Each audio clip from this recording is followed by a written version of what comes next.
done.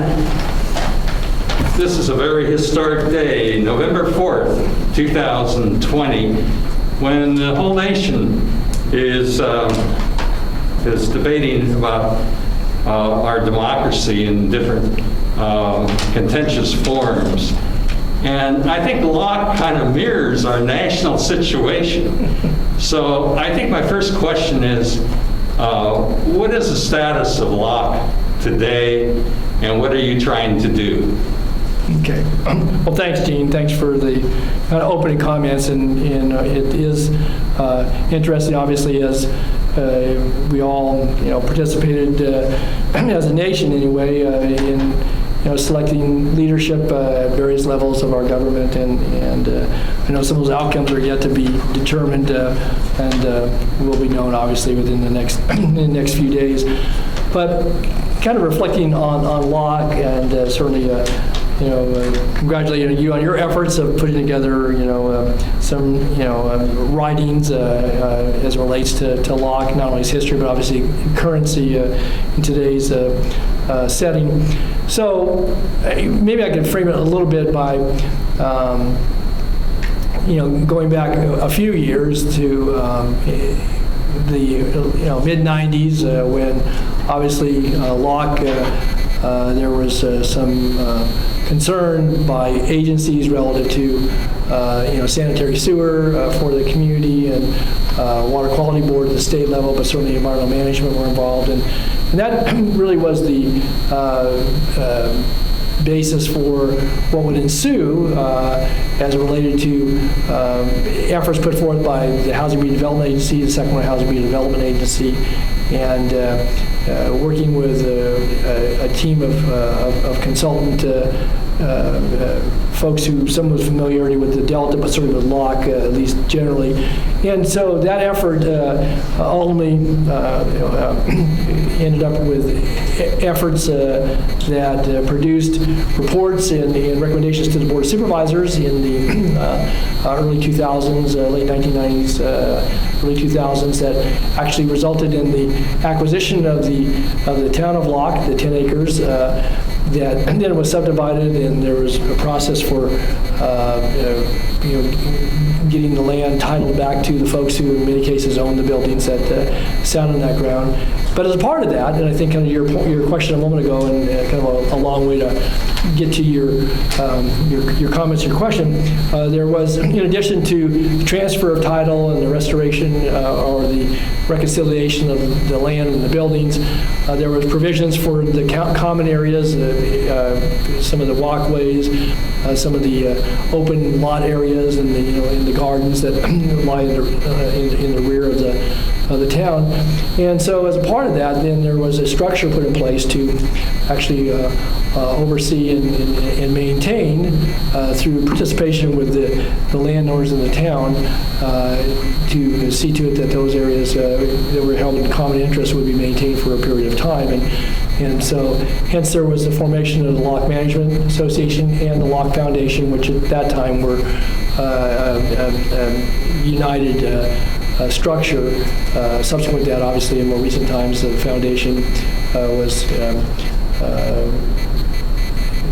removed from that, or separated from the Management Association. And to your question, I guess, as to what's happening just in recent days, in fact, as recently as this week, there was a meeting, and there's a reconstitution of the Management Association governing body, and the Board of Supervisors yesterday approved a couple of appointments to vacant seats, and because they're the bylaws that went with some of those documents that were approved as part of the land transfer and the construct of the local governance entity, the L.M.A., some of those seats have been filled. And so you can ask me other questions about kind of what's transpired, but I think the goal, if I could maybe use that as the kind of the big backdrop for all of this, Gene, is that you have a community that's important for its day-to-day activities, the people who live there, the people who work there, the people who have businesses, certainly the long-standing historical and cultural aspects of Locke and the fact that, as the only remaining rural Chinese town built by Chinese folks back in the early part of the last century, there's a lot of importance, again, not only to the day-to-day activities and what it means to folks who currently live and work there, but also to the history and for those who contributed to the early development and the daily life of Locke as a historical community. So that's a long way to getting to answer your question. Well, Don, as a longtime journalist, I have a hard time understanding the democratic situation in Locke. It's more upside down than our national situation. How can Darrell Wu act as the chairman at the meeting? It was like you said, it was a Zoom meeting held this week. How can he act as chairman when he was turned out at I think the end of 2019? Okay, again, as to him being termed out, I'm not certain of that. I think, the clerk, obviously, of the board maintains some of those records, and I could check that, but it's my understanding that he was the last remaining member of the L.M.A. due to either resignations or expiration of other terms.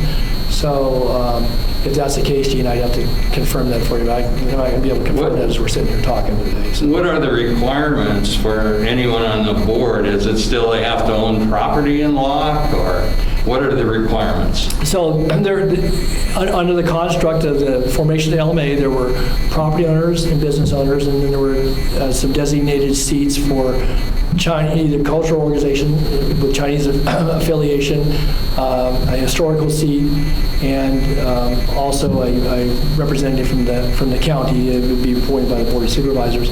And there were provisions for, and a public member, so there was a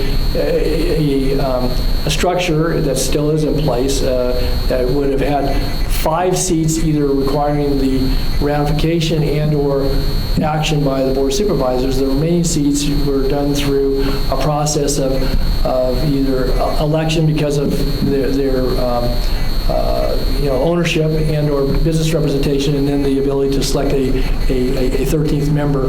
It's been a long time since there has been a full complement of folks, and there is a need, and certainly current law has some requirements that have actually affected some of the original provisions of the documentation that created the L.M.A. But certainly, it's my understanding that with recent iterations of either legislation and or statute, that there is requirements for folks in large part to be property owners, and there were some dates that require people to conform to that.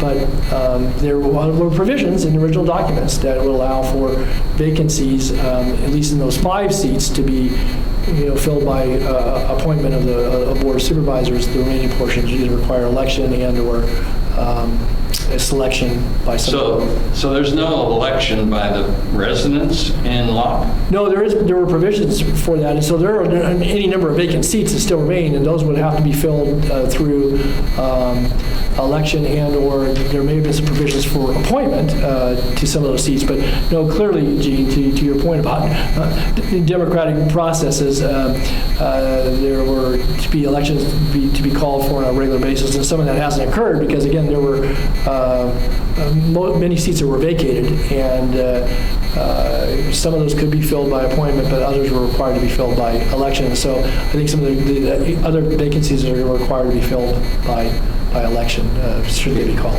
During the Zoom meeting, Deborah Mendel mentioned something about that Locke is not a common interest development. So I'm very confused. What kind of legal formation is the H.O.A. part of the town? Good question. I'm not a legal expert, and I know that there's been this back and forth about, both for purposes of conducting actionable items in a Brown Act setting, but also under state law as it relates to the status of the actual organization. in the formative documents, and I only was able just to give you those today, so sorry for the letting get into you. There is discussion about with the creation of the L.M.A. originally, how that was structured. My understanding is, though, that state law also has some definitions, and again, I'm not familiar with all that, in all honesty, Gene, to be able to speak to exactly how that fits, but it certainly as it relates to conduct of their business activities, auditing and accounting for funds, because obviously there was the authority under the original creation to collect assessments and to then take care of, and it is called out for in the documents as to some of those activities that are the responsibility of the L.M.A., such as maintenance of certain common areas, certain sanitation activities, and also overseeing some of the things that were in the original charter creation relative to the property transfers and so forth. But again, there's been some changes in state law, so that's why I want to be clear about that. And again, certainly beyond today's interview, if I need to get some clarification around that, I can do that for you. Okay. Yeah. I think any of us who own property in an H.O.A. are confused of what it is, Right. what kind of legal entity it is. Like we live in a planned unit development, Right. I think. Yeah. And hardly anyone reads their CC&Rs, unfortunately. So it can be Important documents, because particularly if you're being charged for certain things. So, yeah. And speaking of funds that you were mentioning, Yes. Daryl Wu, during the Zoom meeting, said that the checking account for the L.M.A. is frozen. And I was just curious what that means. I've been in limbo the last year when they haven't had meetings, and I've heard rumors that Martha Esch warned the bank about the lawsuits and so forth, and that they wouldn't do business with them after they heard that. Even the accountant wouldn't do business. There's all kinds of rumors flying around. So I know you probably have more authority input than street people. Okay, well, the fair questions, and again, certainly I think the ability for the L.M.A. to function, because as there were either vacancies, created because of expiration of terms, or resignations, or people leaving for one reason or another, or seats that were vacated that hadn't been filled. My understanding is and was that for bank accounts it requires 2 signatories, and if you only have a single remaining member of the entity, that you need to have in order to, I think, comport with the bank's requirements, which are pretty typical as I understand it. Well, who is in charge of the money now? Are they still getting assessments from the residents? And again, the assessments, I think the property manager and or managers that were in succession, that was part of the function the L.M.A. had. I think it may have been. But didn't the property manager resign? Yeah, no, it did, correct. And what my point was going to be is that because there was no property manager in the L.M.A. as far as meetings that would, again, having to conduct their business in open, weren't able to come together, and there wasn't a second signatory, that whatever assets, I guess certainly the bank holdings would have been frozen. I think that that it's probably fairly easily cured, and some of the recent actions, as recently as just in the last few days, would provide at least a functional board where you could have and I think go to the bank and get those things squared away. But I think those are real primary items, because obviously if there are assessments being collected, and I don't know that those assessments have been collected in recent months. I think certainly as they functioned up until about a year ago or so, they were, people were still submitting their assessments, and however those were accounted for at that time until either the bank and or the auditor ceased, or accountant, excuse me, ceased, overseeing that maybe the collections there haven't been collections probably for some months now, and I think it'll be up to the L.M.A. board as they've kind of reconstituted them. It's been reconstituted as to talk about how they, address that. And And then I think you can throw, as we all know, throw the pandemic into the equation, which certainly has affected the ability for folks to come together in settings and call meetings, and so we're doing them by Zoom and other means. And so, but I do believe that there's at least understanding by Mr. Wu and hopefully others that will come on board, get themselves up to speed as to the status of those things and sort them out. Because I think having a bank account is certainly the ability to account for the assessments, assume they're being collected, but also then to do any disbursements. Because if some of those activities in town, whether it was town manager or trash pickup or whatever it was, were part of the function of the L.M.A. And I trust some of those things have been done in a voluntary capacity, including the insurance. That the insurance was obviously, those bills need to be paid. So somebody either picked up the pieces to get to the point where now they can begin to function again. So. Let's talk about the county's property taxes and what do the citizens get there from the county for paying their property taxes? Because there's a lot of gripes about things not getting fixed, and like the wooden sidewalks, and there's the debate over even who's responsible for those, and I think they've been told the L.M.A. is supposed to fix the sidewalks. So what's your take on all that? Okay. Well, clearly, the people pay property taxes, on their properties, and for those things that are within the county's realm of responsibility, including Main Street and Locke, and you probably, because I know you're there frequently enough, that we were able to get some repairs to Main Street and Locke. Last year we were able to do some of the sealing of the surface there, and that is the street that's maintained by the county. So your property taxes or other gas taxes and so forth go to support that function. As to some of the streets that are gravel or some of the walkways that are wooden, some of those are the responsibility of the L.M.A. And then I know to your question, the sidewalks or walkways that line Main Street, there's a need for some repairs there, and I don't know that all of those fall within the realm of the L.M.A. and because they're on private property, actually some of those property lines come just about out to the pavement edge. I don't know in every case. We've been, again, I'm familiar with some of the concerns, and I say that in that I know that I have talked with our folks about some ability to go in there and do some of the needed repairs if possible.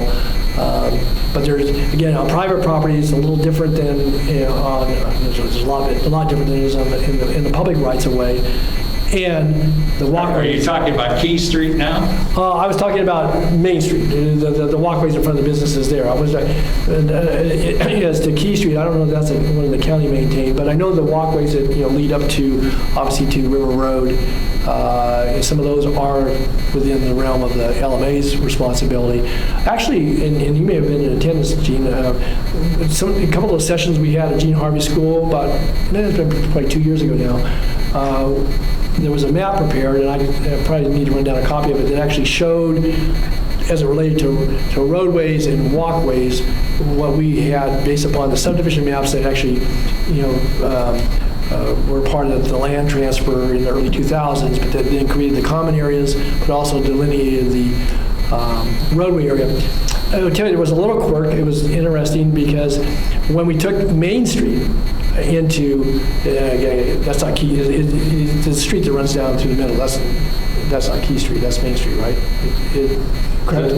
The street that comes in? Yeah. I'm not sure about that. Yeah, well, but anyway, the county maintained roadway there. But at the time we took that into the road system, when the town was subdivided and common areas were created, apparently the law required that it be a unanimous vote of the Board of Supervisors. And so, kind of going back to some of the documentation that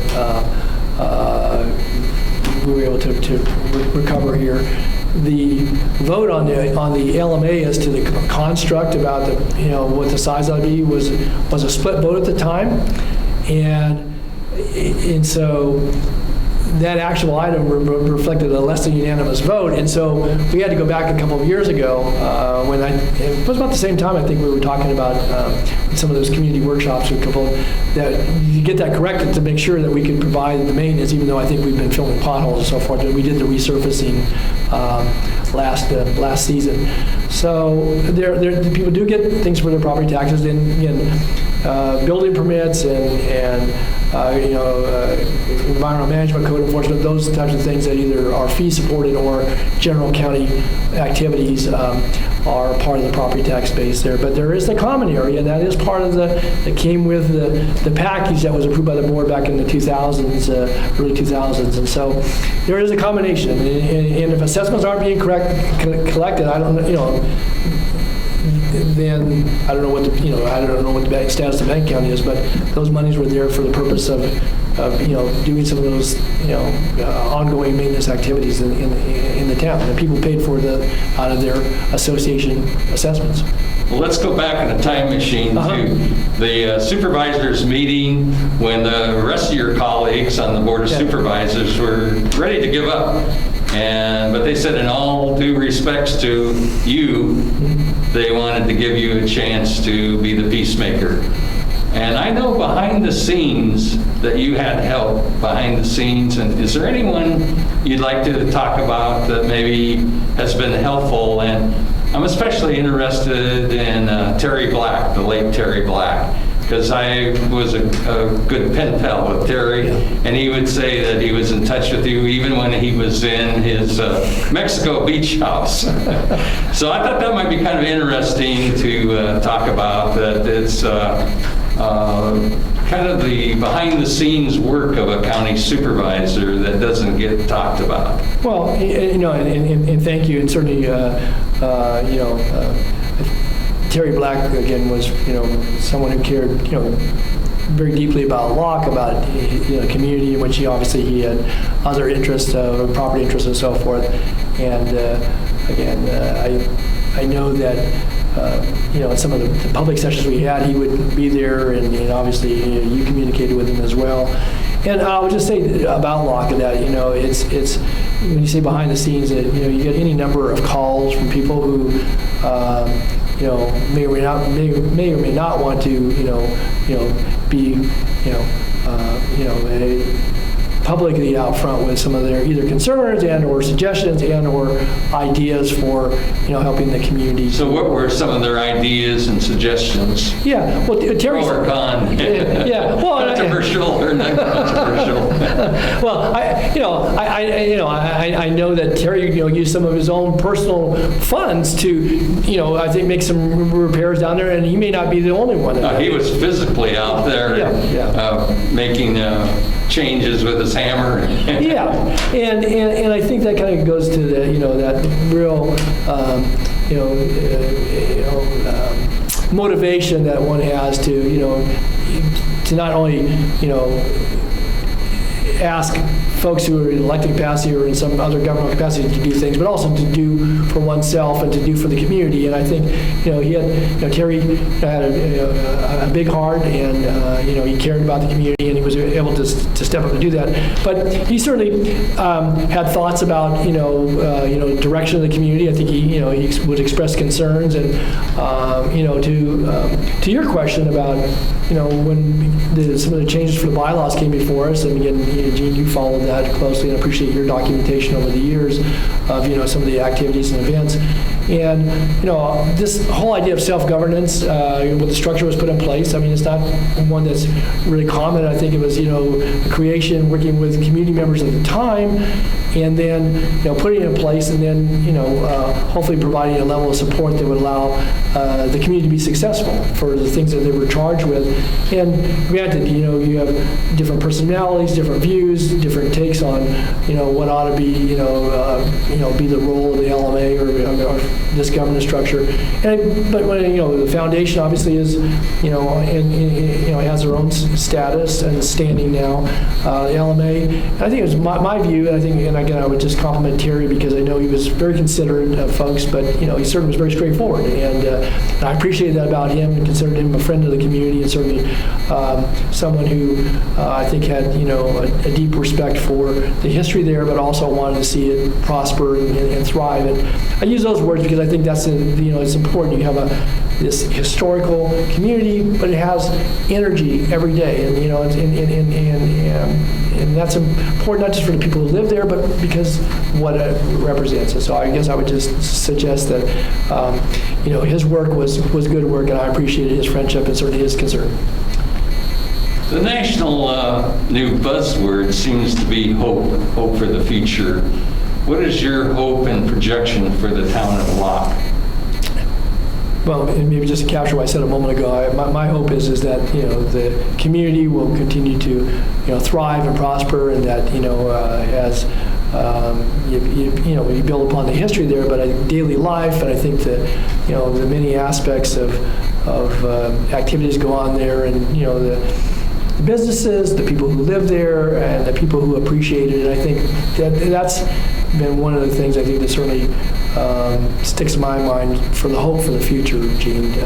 Kind of to your open conversation about for our nation, for our state, for our world, but for Locke, and it's a place of certainly where a lot of memories there. There's people who care about it, people who have different opinions about what that future might be and so forth. But I'm hopeful that we work through some of the rough spots, and that the people who care, people like Terry, but a lot of others who care as well, that even in the differences that have surfaced, that you have this forward progress, and that we're able to see that community and what it means both to the history and to the culture, but also to the Delta. It's one of the legacy communities of the Delta, and it's important for lots of reasons, but I'm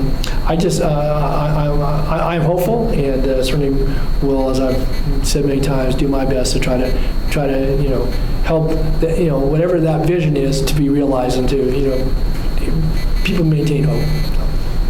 Is there anything else that we've missed that you'd like to say?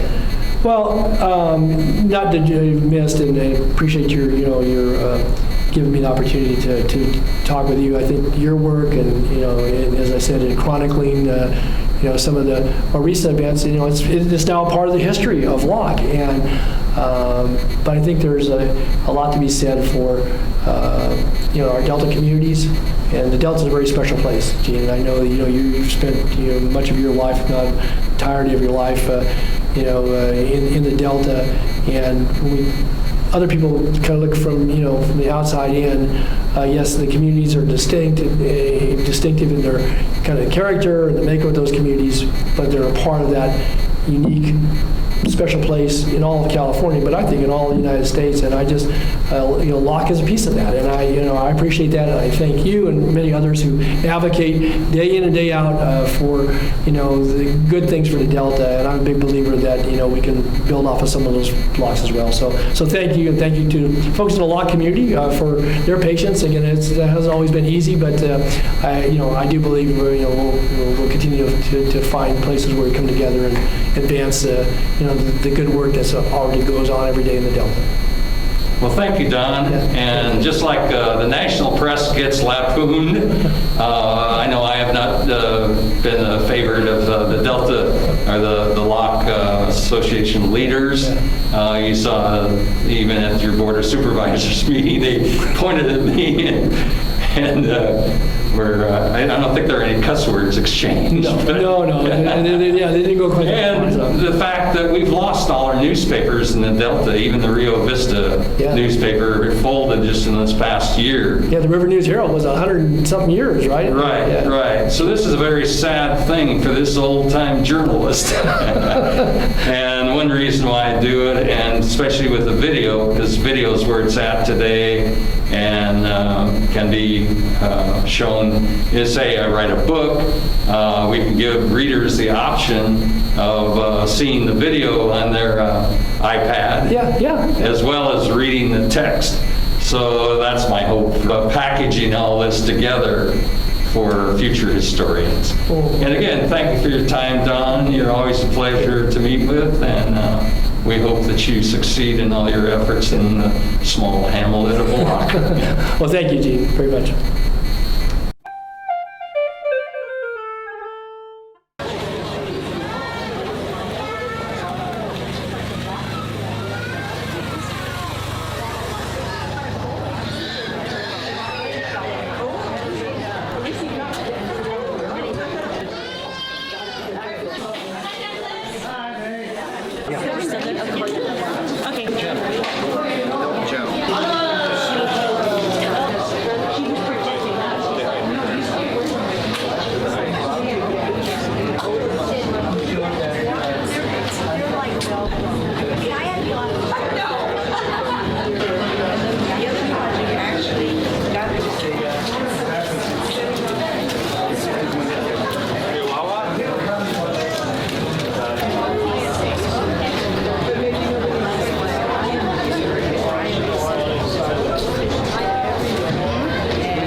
So we're very proud that Locke Foundation is here to help with the education of the public events for the community as a historical preservation town for the Chinese who built it over 100 years ago.